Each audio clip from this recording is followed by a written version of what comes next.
আজকে পাতিল ওঠে নাই। আমার বাচ্চার মুখে আজ আমরা দুই মোটা ভাত আমরা উঠে দিতে পারি নাই।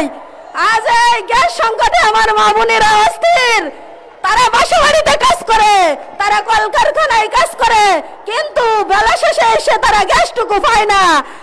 তারা অঝরে এসে কেঁদে দেয়, বলে আফা আপনার প্রোগ্রামে আসতে পারি না, দুই বেলা রান্না করতে পারি না গ্যাসের সংকটের কারণে। তাই আজ আমরা মা বোনেরা পাতিল নিয়ে উপস্থিত হয়েছি। আমাদের সরকার যদি আমাদের দাবি মেনে না নেয়, আমরা রাজপথ ছাড়বো না। আমার প্রিয় ভাই ও বোনেরা, আপনারা 24-এর গণ অভ্যুত্থান সবাই জানেন। 24-এর গণ অভ্যুত্থান আমরা কেউ ভুলিনি। আমরা 24-এর জুলাইয়ের কথা, রক্তের দাম আমরা এখনো দিতে পারিনি, কিন্তু আমাদের সরকার কিভাবে ভুলে গেছে আমাদের শহীদদের ভাইদের কথা।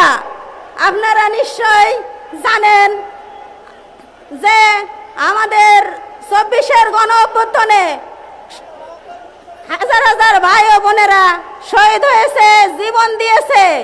কিন্তু কালকের প্রোগ্রামটা তো আপনারা দেখেছেন, তাদের রাষ্ট্রীয় প্রোগ্রাম ছিল ডকুমেন্টারি, সেখানে শহীদ আবু সাইদের ছবিটাও দেয়নি। তারা ভুল স্বীকার করেছে, কিন্তু ভুল স্বীকার করলে কি হবে ভাই? তারা বারবার ভুল স্বীকার করবে, তারা প্রতিশ্রুতি দিবে, কিন্তু প্রতিশ্রুতি রাখবে না। তারা ভোটের আগে আমাদের প্রতিশ্রুতি দিয়েছিল, আপনাদের বিদ্যুৎ দেব, আপনাদের গ্যাস দেব, আপনাদের জ্বালানি সংকট নিরসন করব, কিন্তু তারা কি পেরেছে? তারা পারে নাই। তারা আরো আমাদের দফায় দফায় বিদ্যুতের দাম বৃদ্ধি করছে।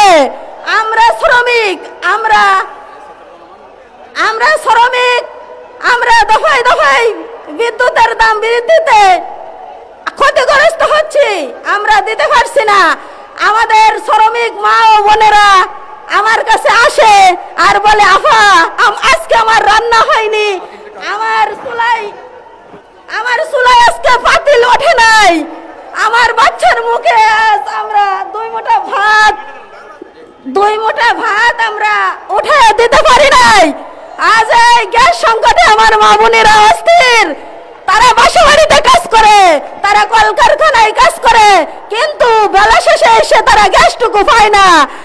তারা অঝরে এসে কেঁদে দেয়, বলে আফা আপনার প্রোগ্রামে আসতে পারি না, দুই বেলা রান্না করতে পারি না গ্যাসের সংকটের কারণে। তাই আজ আমরা মা বোনেরা পাতিল নিয়ে উপস্থিত হয়েছি। আমাদের সরকার যদি আমাদের দাবি মেনে না নেয়, আমরা রাজপথ ছাড়বো না ইনশাল্লাহ। ভাই আপনারা কি পারবেন না?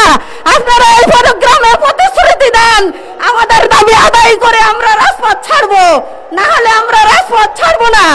আমরা আমাদের দাবি আদায় করে তাই ছাড়বো ইনশাল্লাহ। আমরা দাবি আদায় করতে এসেছি, আদায় করে তাই বাসায় ফিরবো। তারা আমাদের প্রতিশ্রুতি অবশ্যই যেন পূরণ করে, সেই দাবি আদায় না হওয়া পর্যন্ত আমরা থেমে থাকবো না। আমরা রক্ত দিয়েছি, আরো দেব। আমরা শহীদ হয়েছি, আরো হব। বিনিময়ে দেহের শেষ রক্তবিন্দু রাজপথে ঢেলে দেব। তবু আমাদের দাবি না আদায় করে আমরা রাজপথ ছাড়বো না ইনশাল্লাহ। সবাই দোয়া করবেন। আসসালামু আলাইকুম।